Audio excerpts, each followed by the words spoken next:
Hello दोस्तों, स्वागत है आपका हमारी इस प्यारी सी क्लास में।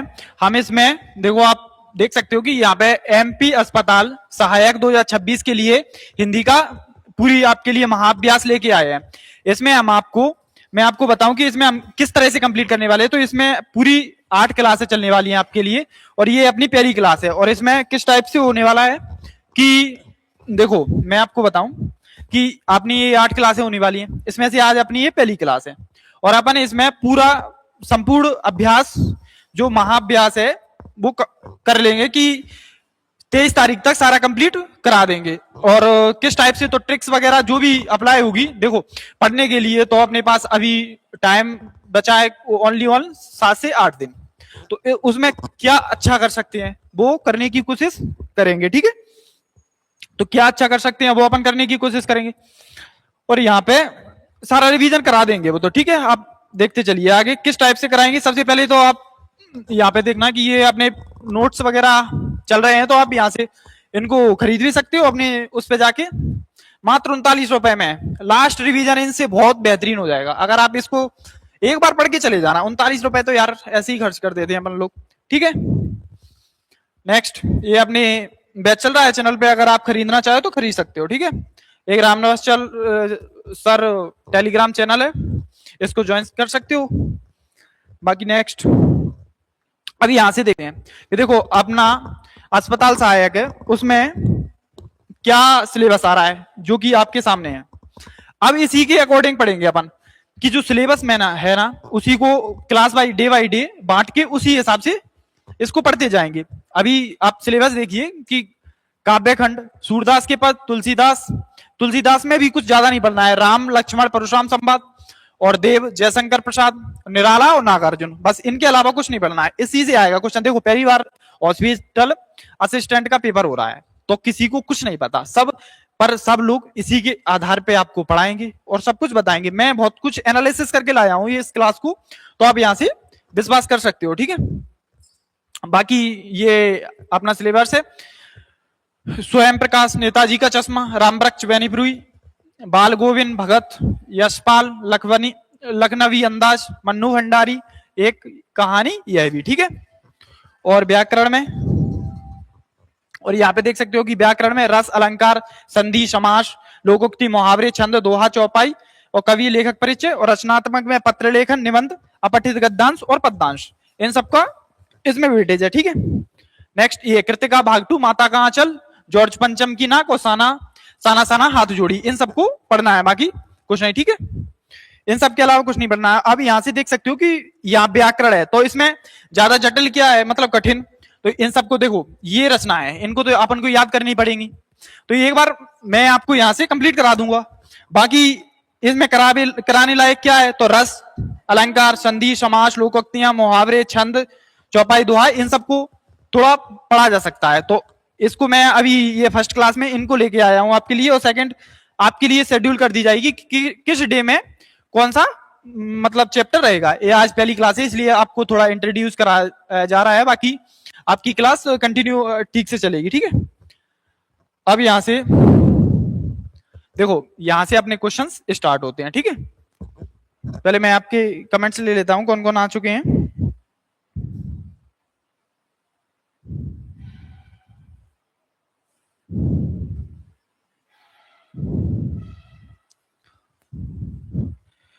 ठीक है, तो ये अपन अपने क्वेश्चंस को देखते हैं। विभाव, अनुभाव, वैचारी भाव, संयोग, गाद्र, शनि, निष्पत्ति किस आचार्य का विचार है? आचार्य अभिनव गुप्त, आचार्य रामचंद्र शुक्ल, आचार्य भरत मुनि और आचार्य विश्वनाथ।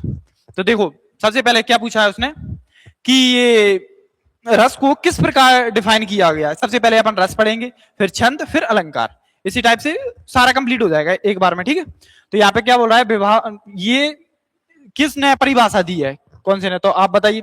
आचार्य अभिनव गुप्त, आचार्य रामचंद्र शुक्ल और आचार्य भरत मुनि और आचार्य विश्वनाथ, ठीक है। तो देखो मैं आपको बताऊं कि ये इन्होंने बोला है कि काव्यम रसात्मक वाक्य, ठीक है। और देखो नेक्स्ट क्वेश्चन सारे मैं पहले आपको बता देता हूं कि किस टाइप से है।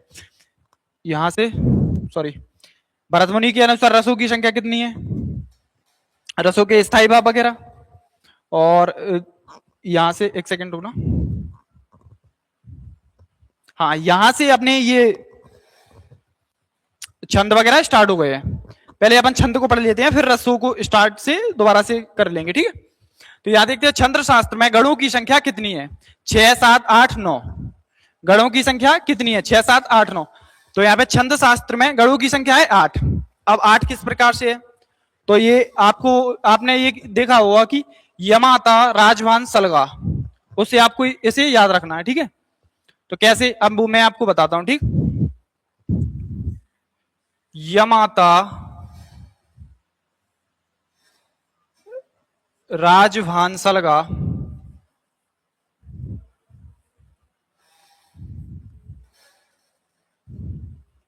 राजभान सलगा, ठीक है।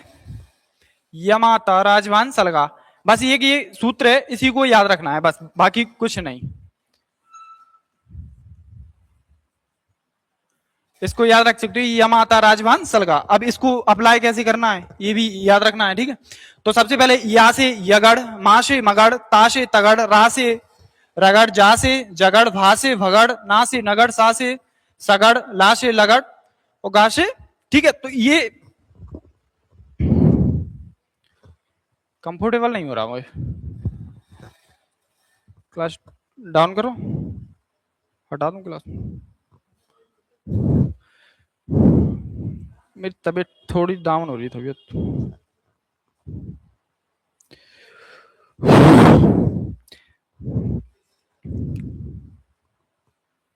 थोड़ी गर्मी लग रही है, 1 मिनट रुकना सर।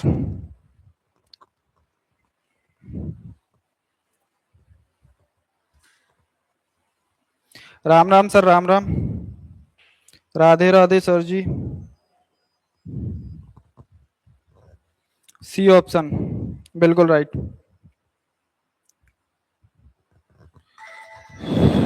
अबे हटो,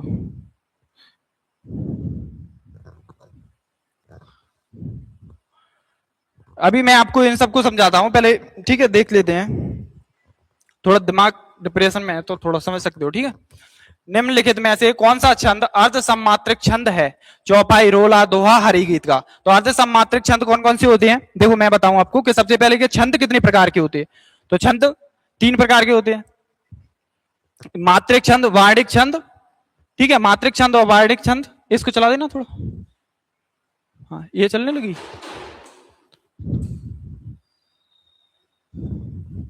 हाँ हाँ ठीक है। तो यहां पे आप देख सकते हो कि ये सम्मात्रिक छंद,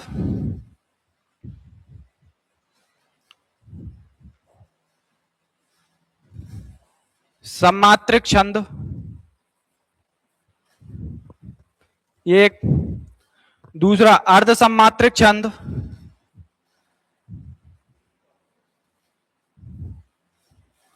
अर्ध सम्मात्रिक छंद,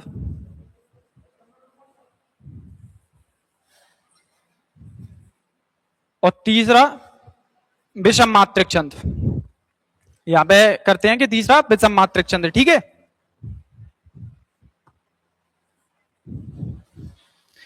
विषम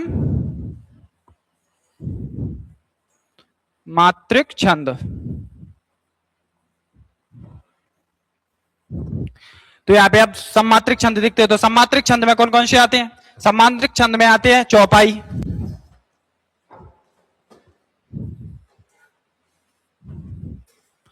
चौपाई, ठीक है।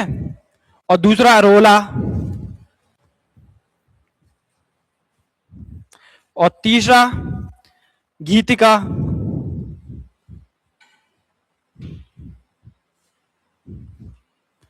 चौथा हरि गीत का,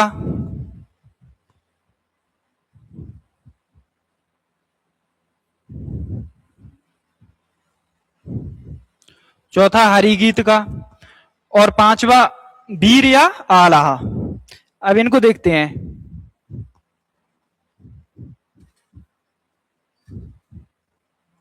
वीर या आला, ठीक है। अब इनको देखते हैं कि सबसे पहले चौपाई, चौपाई में 4 चरण होते हैं, 4 चरणों में 16-16 मात्राएं होती हैं, ठीक है।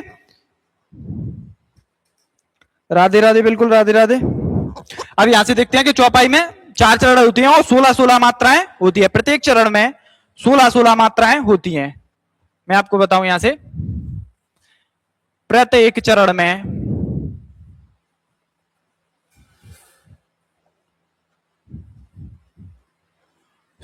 16-16 मात्राएं होती हैं। ठीक है,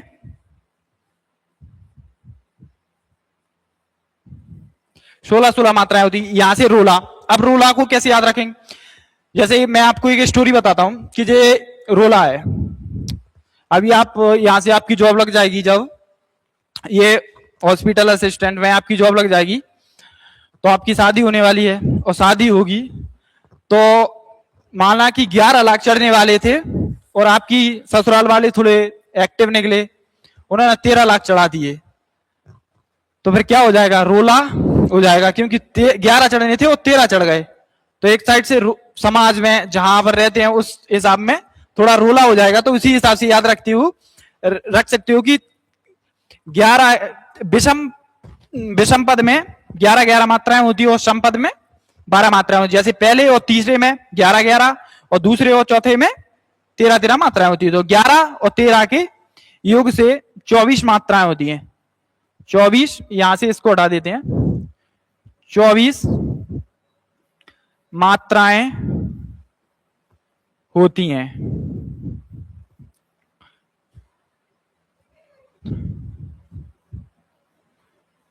ठीक है, और गीतका में देखते हैं तो गीतका में 26 मात्राएं होती है। 26, 14 और 12 के मेल से 26 मात्राएं होती हैं। इसको याद रखें, गीतका में 14 और 12 के मेल से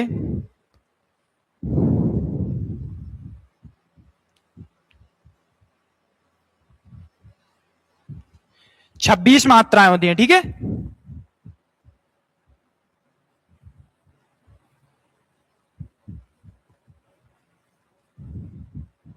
और यहां से हरिगीतका को देखते हो तो हरिगीतका में 16 और 12 के योग से 28 मात्रा होती है, टोटल 28 मात्रा। ठीक है, और बीरी आला में 31 मात्रा होती है। अपन इसमें देखते हुए चलते हैं कि यहां पे 16 और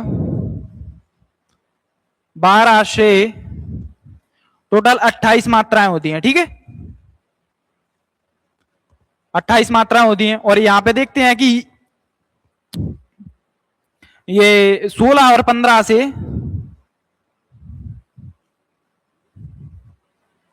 और 15 से टोटल 31 मात्राएं होती हैं, से 31 मात्राएं होती हैं। ठीक है,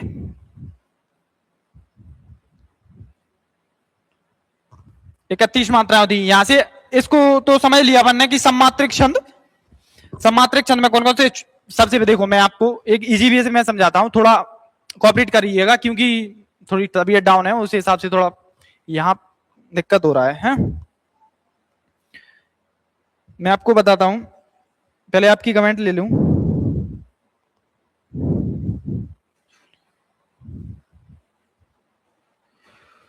चलो ठीक है, इसको देखते हैं। देखो सबसे पहले मैं आपको बताऊं कि सम्मात्रिक छंद के अंदर होता है चौपाई, रोला, गीत का, हरि गीत का और वीर या आला। अब यहां से देख सकते हो कि चौपाई के प्रत्येक चरण में 16-16 मात्राएं होती है और 4 चरण होते हैं। यहां से इसको देख लिया। अब सेकंड रोला में मैंने आपको स्टोरी बताई कि रोला गांव देहात में या कहीं पे भी थोड़ा क्रेज ज्यादा रहता है, इस दहेज प्रथा टाइप, समझ रहे हो? तो इसमें 11 किसी का फलदान आ रहा है तो 11 चढ़ने थे और 13 चढ़ गए, तो क्या हो गया? रोला हो गया। क्या हो गया? रोला हो गया। तो बस उसी से याद रख सकते हो कि 11 चढ़ने थे और 13 चढ़ गए, तो 11 और 13 मात्राएं होती है। 11-13 के योग से 24 मात्राएं होती है प्रत्येक चरण में। ठीक है, और गीतका में 14-12 के मेल से 26 मात्राएं होती है। हरि गीत का देखो, हरि गीत का में एक वर्ड ज्यादा आ रहा है, तो एक वर्ड ज्यादा आ रहा है तो 28 मात्रा होती है, मतलब इसकी ज्यादा होती है, गीत का में कम होती है, 26 मात्रा। इसको याद रख सकते हो। बाकी वीर आला में 31 मात्राएं होती है। नेक्स्ट अर्ध सम्मात्रिक और बेसम्मात्रिक को देखते हैं। देखो पहले इस क्वेश्चन यहां पे देखो, विषम मात्रिक को देखते, अर्ध सम्मात्रिक को देखते हैं।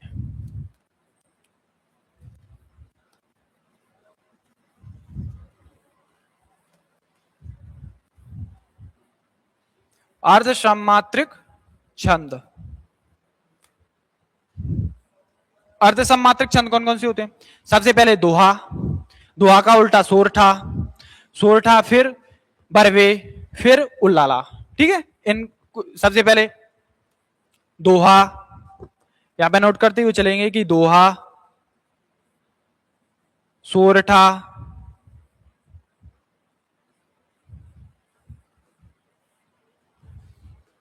बरवे,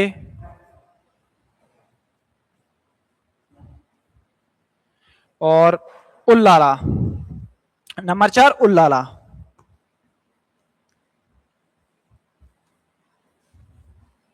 ठीक है, उल्लाला। तो यहां पे अपन देखते हैं कि दोहा, दोहा में 13-11 के मेल से, मतलब विषम चरण में पहले और तीसरे चरण में 13-13 मात्राएं होती है, दूसरे और चौथे चरण में 11-11 मात्राएं होती है। अपन 2-3 तरीके से याद कर सकते हैं, जैसे सम चरणों में, विषम चरणों में 13-13 मात्राएं होती है, सम चरणों में और 11-11 मात्राएं होती है, और इस टाइप से भी याद कर सकते हो। ठीक है, तो यहाँ पे अपन देख सकते हैं कि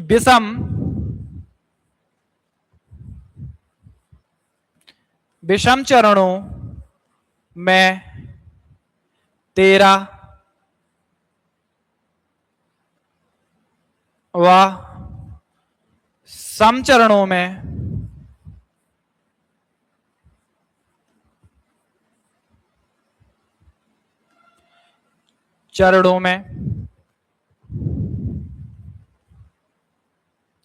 11-11 मात्राएं होती हैं। ठीक है, 11-11 मात्राएं होती हैं दोहा में। अब दोहा के बाद सोरठा, सोरठा दोहा का उल्टा होता है हमेशा। सोरठा, तो इसमें विषम चरणों में 13-13 होती हैं, तो सोरठा में विषम चरणों में 11-11 मात्राएं होती हैं। ठीक है, तो सोरठा में विषम चरणों में, यहां से ये नोट कर लेना, 11-11 व सम चरणों में 13-13 मात्राएं होती हैं। ठीक है,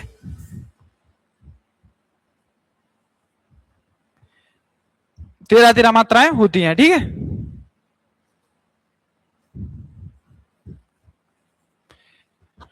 अब बाकी बरवे को देखते हैं। तो बरवे, इसका नाम से भी थोड़ा लग रहा है, बरवे, बरवे यानी 12 और 7 के विराम से रहता है इसमें। ठीक है, ये अर्ध सम्मात्रिक छंद है। तो यहाँ पे ये बरवे में होती है 12 व 7 के विराम से। ठीक है, और यहाँ पे उल्लाला में होती है, उल्लाला में बताइए कितनी होती है? उल्लाला में 15 और 13 के विराम से 28 मात्राएं होती हैं। बस इनको ये मात्राएं याद रखना है, मात्रा के बाद गिनना मैं आपको आगे ये उदाहरण लेके आएंगे अपन, तो उदाहरण में समझा दूंगा। ठीक है, बाकी कुछ नहीं। उल्लाला में क्या होती है? उल्लाला में होती है 15 और 13 से कुल 28 मात्राएं होती हैं।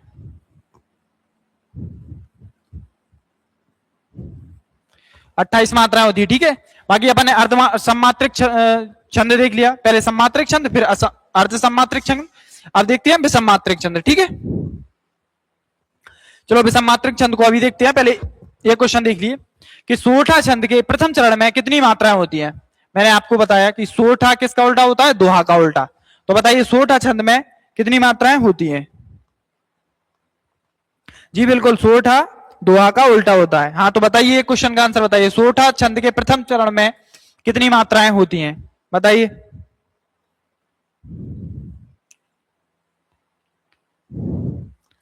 नंदिनी सेन, सोरठा दोहे का उल्टा होता है। हाँ जी बिल्कुल होता है। बताइए तो इसका क्या होगा?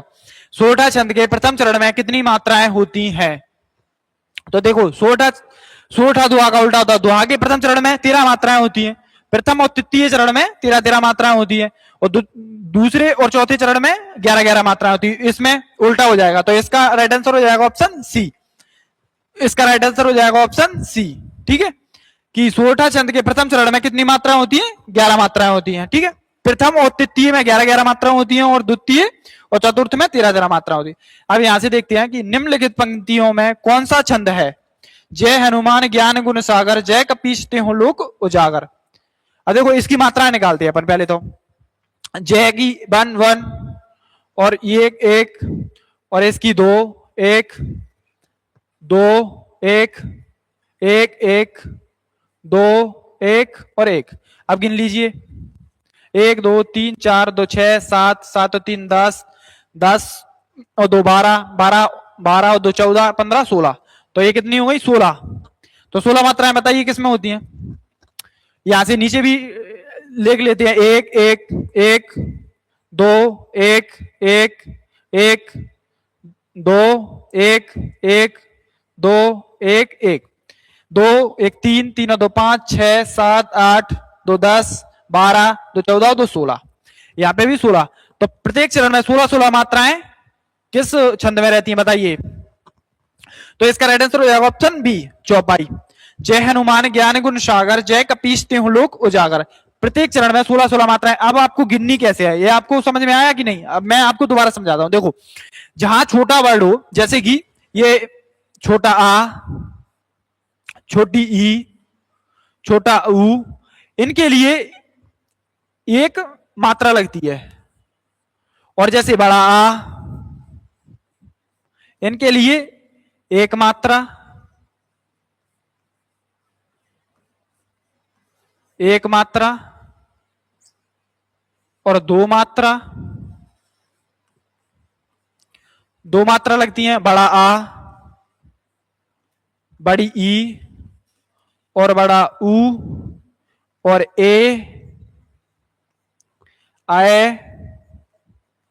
ओ और आओ। इनके लिए दो मात्रा है और इसके लिए एक मात्रा। तो आप यहां से देख सकते हो कमेंट्स।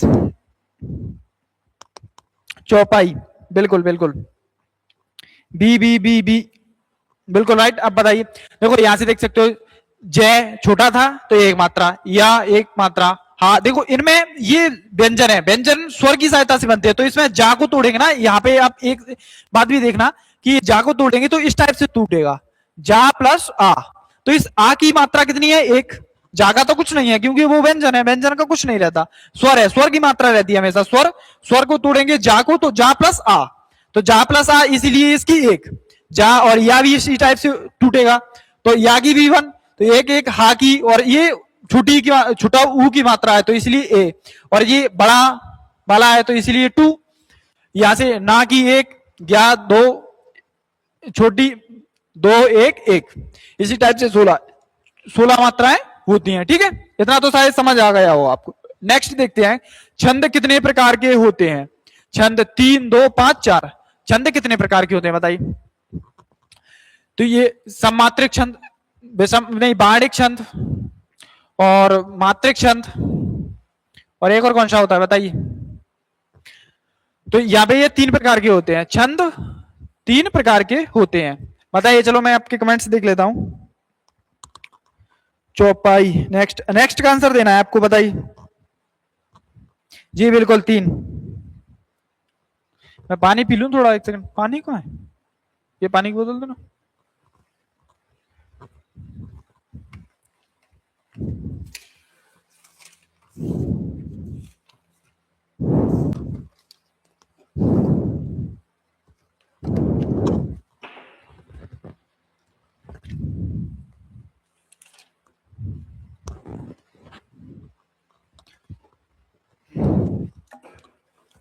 अरे यार ये बार बार गिर जा रहा है।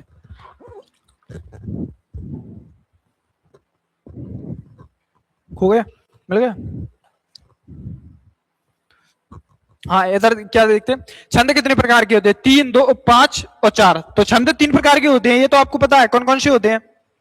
बाणिक छंद, मात्रिक छंद और एक और वो मुक्तक छंद। ठीक है, 3 प्रकार के होते हैं, बाणिक छंद, मात्रिक छंद और मुक्तक छंद। अब मुक्तक छंद, इसमें अपन ने देखा कि मात्रिक छंद, सबसे पहले मात्रिक छंद को देखते हैं। मात्रिक छंद, मात्रिक छंद 3 प्रकार के होते हैं। कौन कौन से, सम्मात्रिक छंद, अर्ध सम्मात्रिक छंद और विषम मात्रिक छंद। सम्मात्रिक छंद के अंदर कौन कौन सा आता है, तो सबसे पहले देखेंगे चौपाई, चौपाई के बाद रोला, गीत का, हरि गीत का, हरि गीत का, उसके बाद क्या देखेंगे कि आला या बीर। तो ये 5 हो गए। इसके बाद अर्ध सम्मात्रिक छंद। अर्ध सम्मात्रिक छंद में दोहा और सोरठा, दोहा, सोरठा, वर्वे और उल्लाला। इतना समझ आ गया। इसके बाद क्या है? विषम मात्रिक छंद। विषम मात्रिक छंद क्या हो जाता है? कुंडलिया और छप्पे, दो रहते हैं। ठीक है, इतना समझ गया। बाकी मैं आपको ओरली बता दिया है, बाकी मैं आपको लिख के बता दूंगा। ठीक है, तो इतना तो समझ आ गया होगा। नेक्स्ट देखते हैं, कुंडलीय छंद किन दो छंदों से मिलकर बनता है? सोरठा और रोला, दोहा और रोला, और दोहा और चौपाई, और दोहा और सोरठा। देखो इसी के साथ साथ यहां पे देखते हैं कि इसके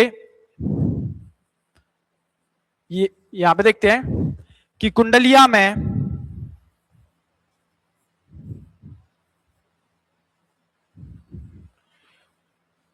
कुंडलिया में 6 चरण होते हैं। 6 चरण होते हैं। ठीक है, इसमें 6 चरण होते हैं। और तो दोहा की पहली, जैसे कि पहला चरण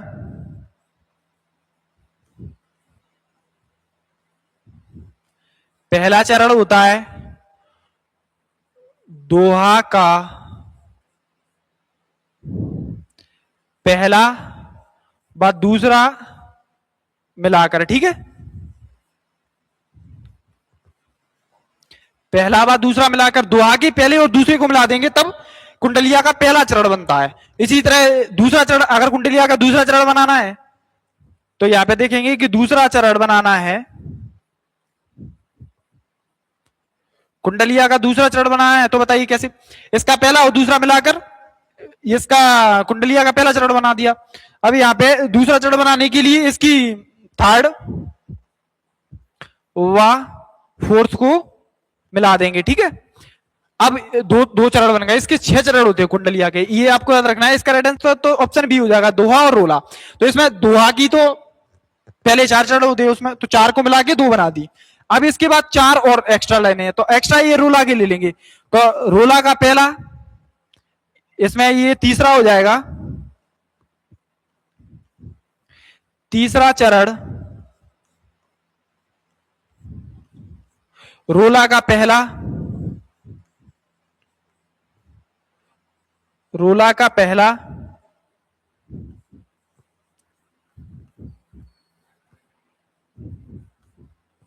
और चौथा चरण इसी तरह से चौथा चरण रोला का दूसरा,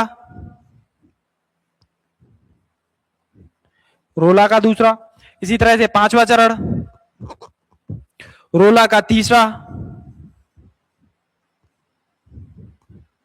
और इसी तरह से छठवा रोला का चौथा। ठीक है,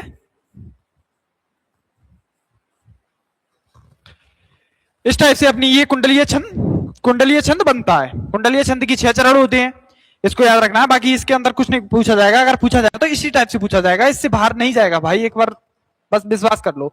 दोहा और रोला से मिलकर कुंडलीय बनता है, और रोला और उल्लाला से मिलकर छप्पे बनता है। बस इतना याद रखना है। छप्पे, उसमें भी 6 चरण होते हैं, इसी टाइप से इसमें। ठीक है, वो मैं आपको नेक्स्ट बता दूंगा। नेक्स्ट देखते हैं, निम्नलिखित पंक्तियों में कौन सा छंद है? मेरी भव बाधा हरो, राधा नगरी सोई, जातन की जाही परे, श्यामु हरित दूती होई। बताइए इसका क्या हो जाएगा? चौपाई, सोरठा, दोहा, रोला। देखो सबसे पहले इसकी मात्राएं गिनते हैं।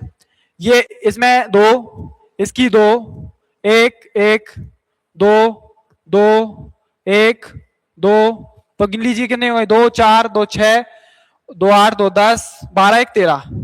मतलब इसकी फर्स्ट चरण में 13 मात्राएं हो गई। अब सेकंड और देख लेते हैं। 2 2 2 1 1 2 और 1, 2 4 6 6 2 8 8 और 3 11। मतलब इसमें पहले चरण में 13 मात्रा और दूसरे चरण में 11 मात्रा। तो याद करिए कि क्या रहता है इसका। बाकी याद करिए क्या रहता है। Nice class, nice class. ठीक है, इसका बताइए। इसका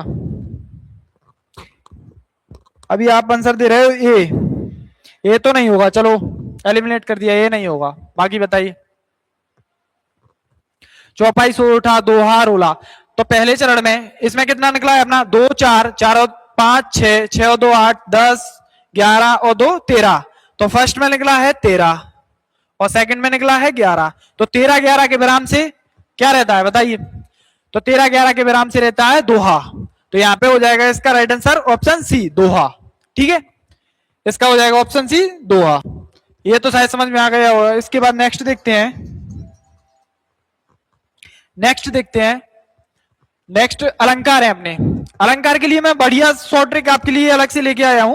बाकी एक सेकंड रुकना। हाँ ठीक है, मैं आपके लिए यहां से ये शॉर्ट ट्रिक लेके आया हूं, सब कुछ एक लाइन में याद हो जाएगा आपको। देखो सबसे पहले यहां देखते हैं कि अनुप्रास अलंकार। अनुप्रास अलंकार में क्या रहता है कि पहचान, इसकी पहचान क्या रहती है कि अक्षर बार बार आए, जैसे कि तरनी तनुजा तट तमाल तरुवर बहु छाए।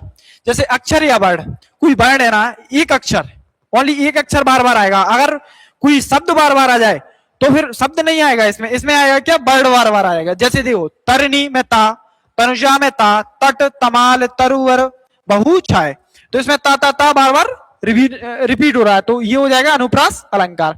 और यमक अलंकार में शब्द बार बार आए, अगर कोई शब्द बार बार आता है तो क्या हो जाता है यमक अलंकार। जैसे अगर एक शब्द बार बार दो से अधिक बार आएगा, तो दो या दो से अधिक बार, तो वो हो जाएगा यमक अलंकार। सबसे पहले अनुप्रास अलंकार की पहचान क्या है कि एक वर्ड बार बार आए, अनुप्रास अलंकार। सेकंड देखते हैं कि यमक अलंकार। यमक अलंकार एक ही शब्द कई बार आए लेकिन हर बार उसका अर्थ अलग हो। जैसे कि 3 बेर खाती थी, ये 3 बेर खाती है, इसका अर्थ क्या होगा? देखो जैसे 3 बेर खाती थी, ये 3 बेर खाती है, मतलब 3 बेर खाती थी, मतलब 3 बेर खाती थी का मतलब है कि 3 बार। जैसे 3 खाना, एक बार खाया, 2 बार खाया, 3 बार खाया, तो 3 बार खाना खाती थी, मतलब कुछ भी खाती थी। तो अब वो ओनली 3 बेर खाती है। वेर, वेर समझ रहे हो ना, वो फल, उस फल का डिनोट कर रहा है। तो दोनों का अर्थ चेंज हो गया है, लेकिन हर बार उसका अर्थ अलग होता है। ये उसने बोला है कि शब्द बार बार कई बार आता है लेकिन अर्थ हर बार अलग लेकर आता है। तो यहाँ पे अर्थ देखो, बेर बेर 2 बार आया लेकिन अर्थ अलग लेकर आया। तो यहाँ पे इसको देखते हुए चलना है कि ये क्या बोला है, 3 बेर खाती थी, ये 3 बेर खाती है। तो यहाँ पे कौन सा हो जाएगा, यमक अलंकार। अब श्लेष अलंकार देखते हैं। तो श्लेष का अर्थ होता है छुपा हुआ। श्लेष का अर्थ क्या होता है, छुपा हुआ। तो इसमें क्या है कि एक शब्द बार बार आए पर उसके अनेक अर्थ निकले। जैसे एक शब्द बार बार आए लेकिन उसके अनेक अर्थ निकले। अर्थ तो कई होंगे लेकिन शब्द एक बार आएगा, और श्लेष का अर्थ होता है छुपा हुआ, छुपा हुआ। ठीक है, तो यहाँ पे इसमें इसका उदाहरण क्या है, पानी गए ना उबरे मोती मानस चून। रहीमन, ये पूरा कैसे है, रहीमन पानी राखिए बिन पानी शब सून, पानी गए ना उबरे मोती मानस चून। शेयर कर दीजिए एक बार सर। अच्छी ट्रिक बता दो सर। बिल्कुल, यहां से आप देख सकते हो कि ये ट्रिक ही है। इसमें क्या है, अनुप्रास अलंकार, एक वर्ड बार बार आए तो अनुप्रास अलंकार। यमक अलंकार, एक शब्द बार बार आए तो यमक अलंकार। बाकी श्लेष अलंकार, शब्द तो बार बार आए लेकिन उसका अर्थ चेंज हो गया है। जैसे देखो इसमें बोला एक शब्द बार बार आए पर उसके अनेक अर्थ निकले, एक ही शब्द के कई अर्थ निकले, तो उसे यमक श्लेष अलंकार होता है। पानी गए ना उबरे मोती मानस चून। ठीक है, नेक्स्ट देखते हैं। बाकी ये उपमा अलंकार। उपमा में क्या होता है, एक चीज की दूसरी से उपमा की जाए, मतलब तुलना की जाए, वही उपमा अलंकार हो जाता है। बस उसमें अगर आप पहचान के लिए देख सकते हो तो पहचान के लिए सा, सी, से, सम, सर, समान, सरेस आदि शब्द आए तो उपमा अलंकार हो जाता है। ठीक है, अब इसमें उदाहरण है, मुख कमल सा खिल उठा, मतलब मुख कमल के जैसा खिल उठा। देखो तुलना कर दी। उपमा अलंकार में क्या करते हैं, तुलना। तो मुख कमल सा खिल उठा, मुख की तुलना कमल से कर दी, तो इसका मतलब एक चीज की दूसरी चीज से तुलना की जाए, वही उपमा अलंकार होता है। ठीक है, इसकी ये याद रख सकते हो। रूपक अलंकार, पहचान है, उपमेय पर उपमान का सीधा आरोप हो, तुम चंद्रमुखी हो। जैसे जैसे क्या बोल रहा है, उपमेय पर उपमान का सीधा आरोप हो। जैसे एक चीज, मतलब अपन किसी पे डायरेक्ट प्रत्यारोप लगा सकते हैं कि भाई इसमें बोल रहा है तुम ये क्या हो गया, नेक्स्ट एक सेकंड रुकना। हाँ क्या वो, हाँ कुछ नहीं, वो मक्खी। तुम चंद्रमुखी हो, तो इसमें क्या है कि देखो तुम चंद्रमुखी हो, डायरेक्ट बोल रहा है तुम चंद्रमुखी हो। ठीक है, तो इन सबको याद रखते हुए चलना है। बाकी नेक्स्ट देखते हैं उत्प्रेक्षा अलंकार।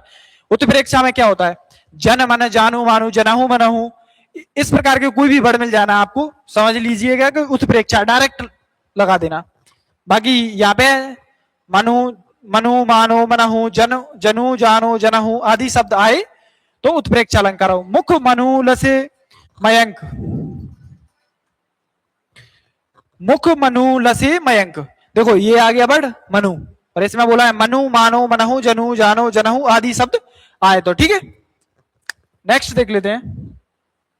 ये सारे अलंकार मैं आपके लिए ऐसे लिख के ले आया क्योंकि यहां से आप एक बार देख लेंगे, उसके बाद क्वेश्चंस तो अपन लगाते हैं तो क्वेश्चंस में अप्लाई कर देते हैं। मानवीकरण अलंकार, मानवीकरण अलंकार में क्या होता है कि निर्जीव वस्तु को सजीव दिखा के बताया जाता है, आपको अलग दिखा जाएगा। एक बार आप पढ़ोगे जब भी, एक सेकंड रुकना थोड़ा ना,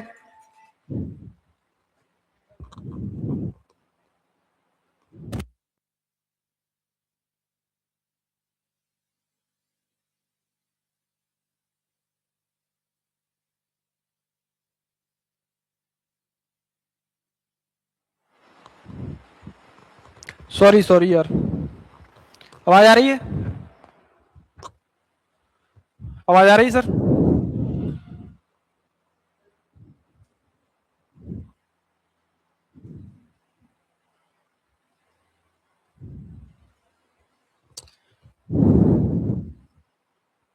ठीक है, इसको देखते हैं क्या बोल रहा है। मानवीकरण अलंकार, निर्जीव वस्तु को सजीव की तरह प्रस्तुत किया जाए वहां मानवीकरण अलंकार होता है। मानवीकरण अलंकार का उदाहरण फूल हंसे कलियां मुस्काई। अब फूल निर्जीव, तो फूल कैसे हंस सकते हो, कलियां मुस्काई, तो इसमें क्या बोल रहा है, निर्जीव वस्तु को सजीव की तरह डिनोट किया जाए, मतलब प्रस्तुत किया जाए, तो यहाँ पे मानवीकरण अलंकार हो जाता है। तो फूल हंसे कलियां मुस्काई। और बाकी अतिशयोक्ति अलंकार, जहां किसी बात को बहुत बड़ा चढ़ाकर बोला जाए वहां अतिशयोक्ति अलंकार होता है। जैसे किसी बात को बड़ा चढ़ाकर कहा जाए वहां अतिशयोक्ति, जैसे हनुमान की पूंछ में लगन न पाई आग, लंका सिगरी जल गई, गए निशाचर भाग। इसमें क्या है कि आग लग नहीं पाई और उससे पहले निशाचर भाग गए, तो ये थोड़ा बड़ा चढ़ाकर बोला जा रहा है, इसलिए अतिशयोक्ति अलंकार हो जाए। यहाँ पे विभावना अलंकार, अब विभावना अलंकार में क्या होता है, कारण के बिना भी कार्य सिद्ध हो जाए, जहां कारण के बिना भी कार्य सिद्ध हो जाए वहां विभावना अलंकार होता है। ठीक है, तो जैसे उदाहरण देखते हैं इसका, बिन पदु चले सुने बिन काना, ये थोड़ा हट गया है, मैं आपको ऐसे ही बता देता हूं। बिन पद चले सुने बिन काना, मतलब बिना पैर के चल रहा है और बिना कान के सुन रहा है, तो ये कैसे संभव हो सकता है, तो क्या है कि कारण नहीं है वहां पे, फिर भी कार्य सिद्ध हो गया। ठीक है, तो ये हो जाता है विभावना अलंकार। नेक्स्ट देखते हैं विशेषोक्ति अलंकार। तो विशेषोक्ति अलंकार विभावना अलंकार का जस्ट अपोजिट होता है। जैसे कि इसमें उसमें क्या था कि कारण के बिना भी कार्य सिद्ध हो जाए, और इसमें है कि कारण होने पर भी कार्य सिद्ध ना हो, कारण है अपने पास फिर भी कार्य सिद्ध ना हो, तो वहां विशेषोक्ति अलंकार होता है। जैसे देखो दो दो मेघ बरसते, मैं प्यासी की प्यासी, मतलब पानी बरस रहा है, मेघ बरस रहे हैं, लेकिन मैं प्यासी की प्यासी, देखो दो दो मेघ बरसते, मैं प्यासी की प्यासी, तो ये विशेषोक्ति अलंकार हो जाएगा। ये विभावना अलंकार का जस्ट अपोजिट रहता है। भ्रांतिमान अलंकार, अब भ्रांतिमान अलंकार जहां भ्रम या गलती से कुछ मतलब धारणा बना ली जाती है वहां भ्रांतिमान अलंकार हो जाता है। जैसे भ्रम या गलती पहचान की स्थिति हो, वहां भ्रांतिमान अलंकार होता है। और इसका उदाहरण ओ से बिंदु चुन रही हंसनी, मोती उनको जान। जैसे हंसनी है, वो हंसनी जैसे ओस की बूंदों को चुग रही है और मोती समझ के, यहाँ पे उसे भ्रम हो रहा है ना कि ये मोती है, इसलिए यहाँ भ्रांतिमान अलंकार हो जाएगा। इसके क्वेश्चंस देखते हैं। क्वेश्चंस बोल रहा है प्रस्तुत पंक्तियों में कौन सा अलंकार है, हनुमान की पूंछ में लगन न पाई आग, ये तो सारी ये रिपीट हो गया, लंका सारी जल गई, गए निशाचर भाग, तो इसका क्या हो जाएगा, अतिशयोक्ति अलंकार। ठीक है, अतिशयोक्ति हो रही है। अलंकार का शाब्दिक अर्थ क्या होता है, जैसे अलंकार का क्या होता है, अलंकार का शाब्दिक अर्थ क्या होता है, उसमें ये बोला है वस्त्र, वर्ण, आभूषण और विशेषण। तो अलंकार किसी शब्द की आभूषण की तरह काम करता है।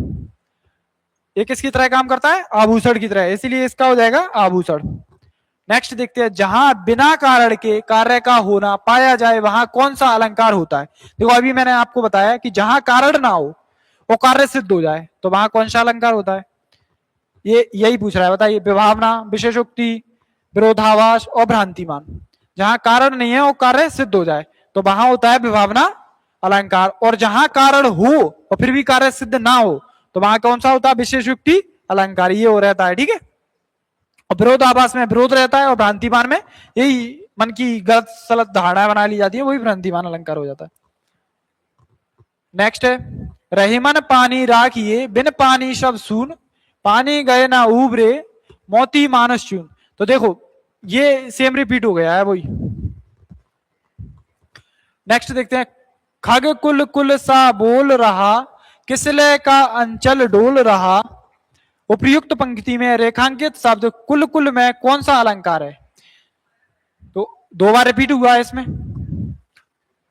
खग कुल कुल सा बोल रहा, किसले का अंचल डोल रहा, पंक्ति में कौन सा अलंकार है? ये आपको बताना, बताइए बताइए क्या हो जाएगा इसका? A B A B A B, ऐसे कैसे समझ में आएगा?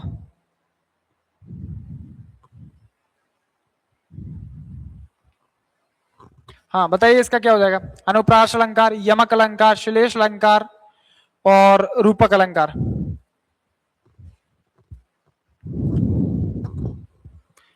तो यहाँ पे इसका हो जाएगा यमक अलंकार, ठीक है। नेक्स्ट जो क्वेश्चंस अपन ने यहां से अपन अपने रस पे चलते हैं।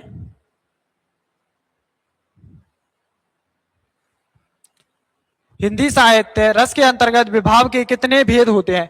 तो ये पूछ रहा है कि विभाव के कितने भेद होते हैं। तो सबसे पहले मैं आपको इसके बारे में एक बता देता हूं कि रस के कितने अंग होते हैं।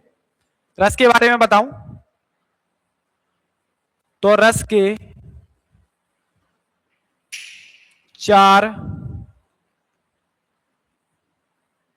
अंग होते हैं। 4 अंग कौन कौन से होते हैं? नंबर 1 स्थायी भाव,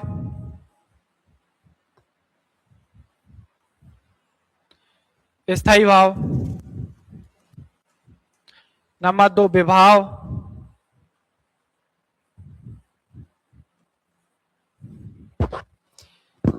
संचारी भाव,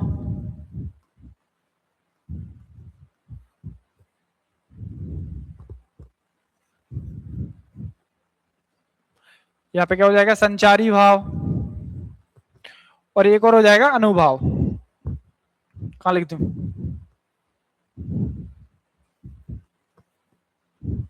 अनुभाव या विविचारी भाव लिख सकते हो, ठीक है।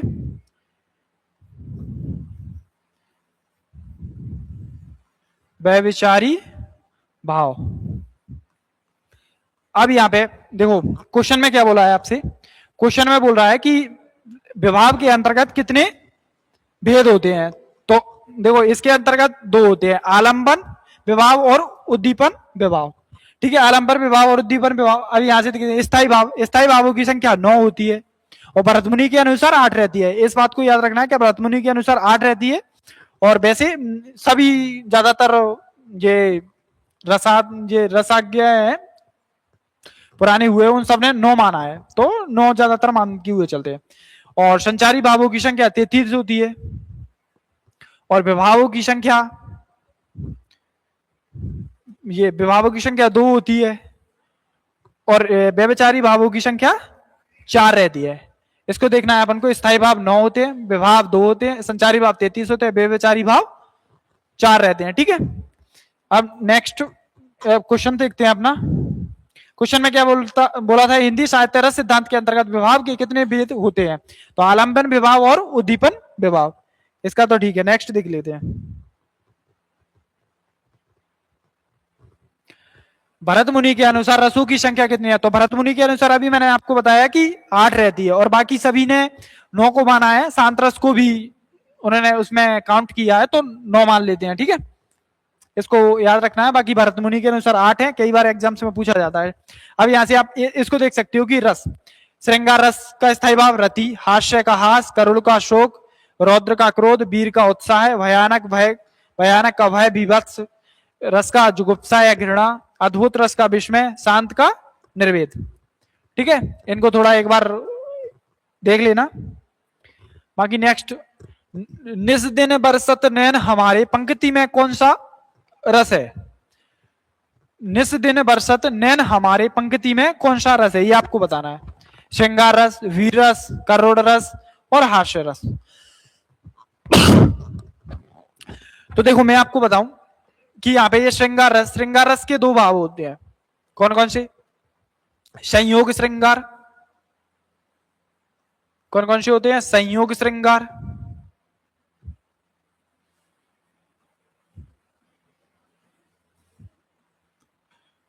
और दूसरा कौन सा होता है? वियोग श्रृंगार। दूसरा होता है वियोग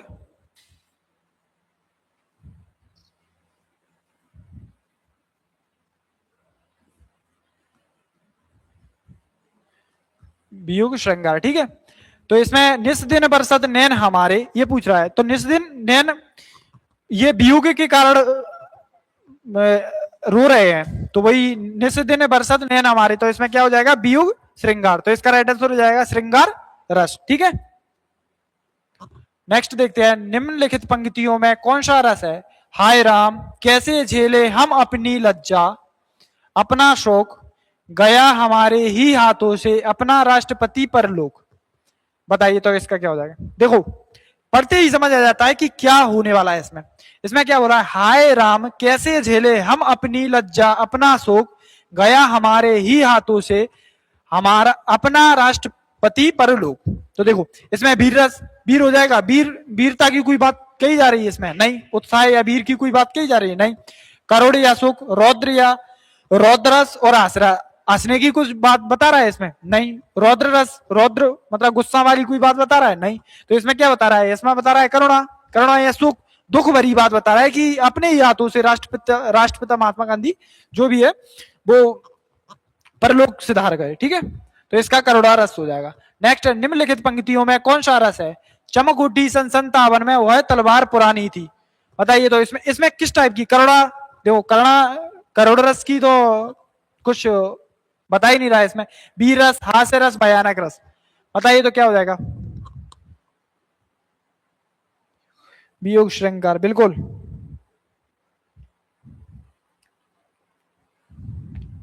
बताइए इसका क्या हो जाएगा? रानी लक्ष्मीबाई, माय फेवरेट रानी लक्ष्मीबाई। जी बिल्कुल, हाँ। चमक उठी सन 57 में, वह तलवार पुरानी थी, तो ये इसका हो जाएगा वीर रस। देखो वीरता की बात कही जा रही है ना, जहां वीरता की बात कही जाए वो वीर रस।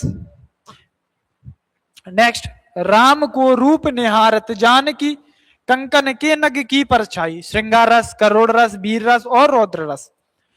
तो बताइए इसमें रौद्र गुस्से वाली, वीर